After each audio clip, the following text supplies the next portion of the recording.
कैसे हैं आप लोग? देखिए, आप लोगों को फिर से ऑनलाइन क्लास शुरू हो गए हैं। आप लोगों का एग्ज़ाम नियत समय पर, नियत डेट पर होनी है। ऐसा नहीं कि कोरोना वायरस चलते आपका सेशन 0 हो जाएगा। आपके पाठ्यक्रम में कुछ कटौतियाँ भी की गई हैं हर सब्जेक्ट में। जहाँ तक हिंदी विषय की बात है, ग्रामर में कोई कटौती नहीं की गई है। आपके जितने पहले से जो ग्रामर था उतना है। केवल गद्य खंड, काव्य खंड और कहानी में कुछ कटौती की गई है। ठीक है, मैं आपको ग्रामर पोर्शन में आपको केवल 4 चीज़ें पढ़नी है। रचना के आधार पर वाक्य के भेद, रस, पद परिचय और वाच्य। ये 4 चैप्टर में से आपको एक नंबर के क्वेश्चन आने हैं और सब मिलाकर 15 नंबर क्वेश्चन आएंगे। ठीक है, जिनमें से आपका वाक्य 3 नंबर पूछा जाएगा, रस 4 नंबर पूछा जाएगा, वाच्य 4 नंबर पूछा जाएगा और पद परिचय 4 नंबर का पूछा जाएगा। ये आपका 4, 4, 8, 4, 12, 3, 15 सारे ये 15 नंबर के जो क्वेश्चन आएंगे और सारे क्वेश्चन जो हैं एक नंबर का होगा। ठीक है, तो आपको ये 15 नंबर इस तरह पढ़ने हैं कि ताकि हमको 15 नंबर टोटल मिल जाए। तो बहुत बड़ा सिलेबस भी नहीं है और बहुत आसान चीज़ है, बहुत ज़्यादा ग्रामर भी नहीं है। तो आज हम शुरू करते हैं। आपको रचना के आधार पर वाक्य के भेद। रचना के आधार पर वाक्य के भेद 3 होते हैं। पहला है सरल वाक्य, दूसरा है संयुक्त वाक्य,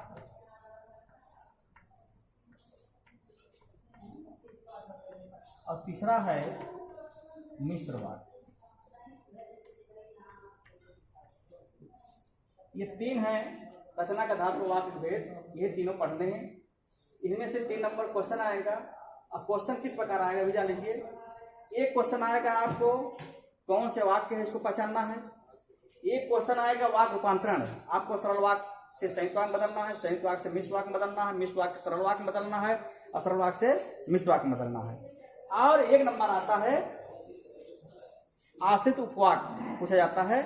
मतलब कौन सा स्वतंत्र वाक्य है, कौन सा आश्रित उपवाक्य है, उस आश्रित उपवाक्य के भेद। यही 3 नंबर क्वेश्चन इससे आएगा।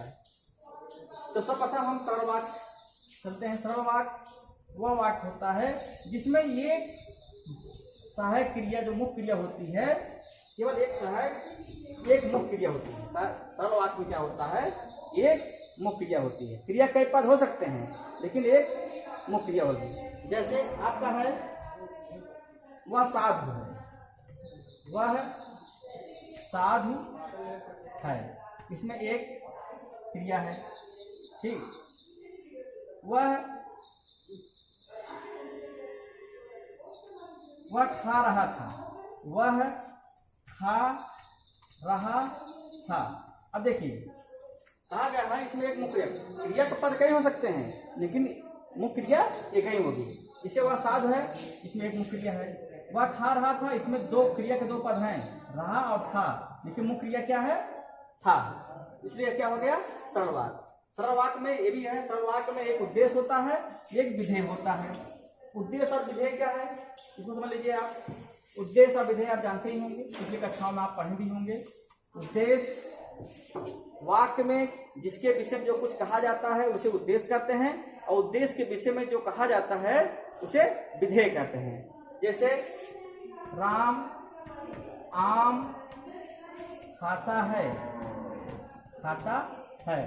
राम आम खाता है। इसमें अब इस वाक्य में किसके विषय में कहा जा रहा है, राम के विषय में कहा जा रहा है, तो राम क्या हो गया, उद्देश्य। अब विधेय क्या है, अब उद्देश्य के विषय में जो कुछ कहा जाता है वह विधेय है। उद्देश्य के विषय में जो कुछ कहा जाता है वह विधेय है। किसके विषय में कहा जा रहा है, राम विषय में। राम विषय में क्या कहा जा रहा है, आम खाता है। ध्यान है, उद्देश्य होते हैं, उद्देश्य और विधेय। अब विधेय में आपको इसको विस्तृत रूप से आपको पिछली संख्याओं में पिछली कक्षाओं में पढ़ा गया है।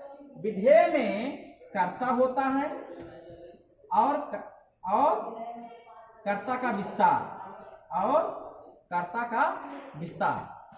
कर्ता का विस्तार के अंतर्गत जो होता है उसके अंतर्गत आएगा विशेषण। ठीक, उसी प्रकार आपका विधेय के अंतर्गत जो होता है, विधेय के अंतर्गत कर्म होता है, विधेय के अंतर्गत होता है कर्म होता है, कर्म का विस्तार होता है, क्रिया का विस्तार होता है। जैसे राम क्या है? कर्ता है। आम खाता, आम क्या है? कर्म है। खाता है, क्रिया है। तो कर्म और क्रिया मिलकर क्या हो गया? विधेय। राम क्या है? कर्ता है। ठीक है। उसी प्रकार आपका जो है उसी में राम, देखिए राम परिश्रमी लड़का है। राम परिश्रमी लड़का है। राम परिश्रमी लड़का है। अब राम परिश्रमी क्या है? परिश्रमी लड़का क्या है? राम परिश्रमी लड़का, ये क्या है? उद्देश्य हो गया और है क्या है? विधेय हो गया। तो राम कर्ता हो गया, परिश्रमी क्या हो गया? विशेषण हो गया, लड़का क्या हो गया? राम परिश्रमी लड़का है, ये विशेष हो गया और ये विशेषण हो गया। ठीक है।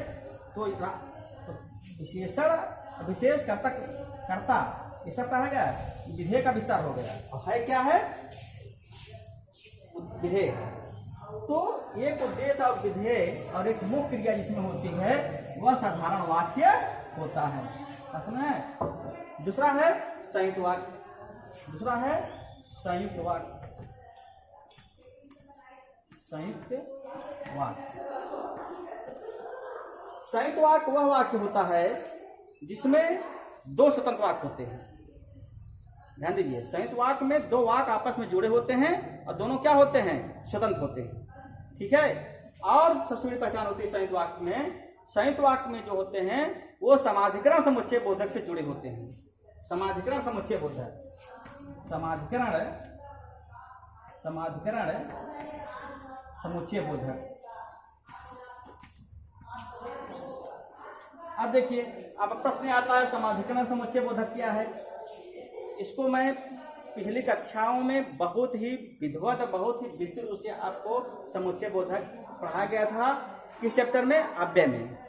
अव्यय के अंतर्गत आपके जो अभिकारी शब्द हैं, अभिकारी शब्द में जो चार होते हैं, चारों में जो आपका एक क्रिया विशेषण है, एक संबंध बोधक है, एक समुच्चय बोधक है, ठीक है, एक विसमाद बोधक है। तो समाधिकरण समुच्चय बोधक क्या होता है? जैसे और, ध्यान दीजिए, लिख लीजिएगा, और, किंतु, परंतु, या, अथवा,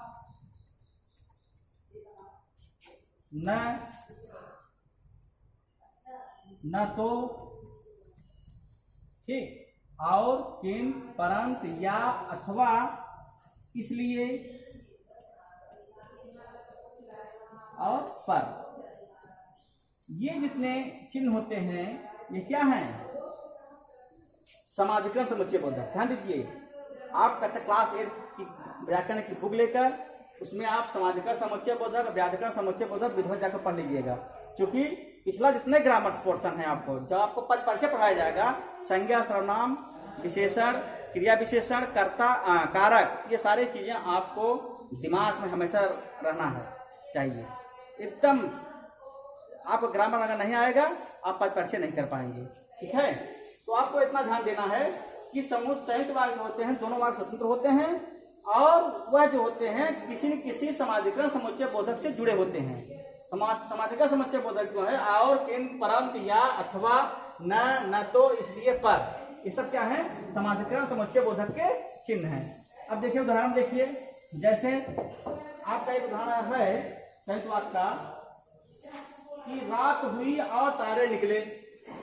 रात हुई और तारे निकले। देख लिए, रात हुई एक वाक्य हो गया, स्वतंत्र वाक्य है, तारे निकले दोनों, ये दो वाक्य स्वतंत्र वाक्य हो गए। ठीक है, और इसमें जो है और लगा है, और क्या है, समानाधिकार समुच्चय बोधक है, और चिन्ह हो गया। दूसरा देखिए आपका उदाहरण,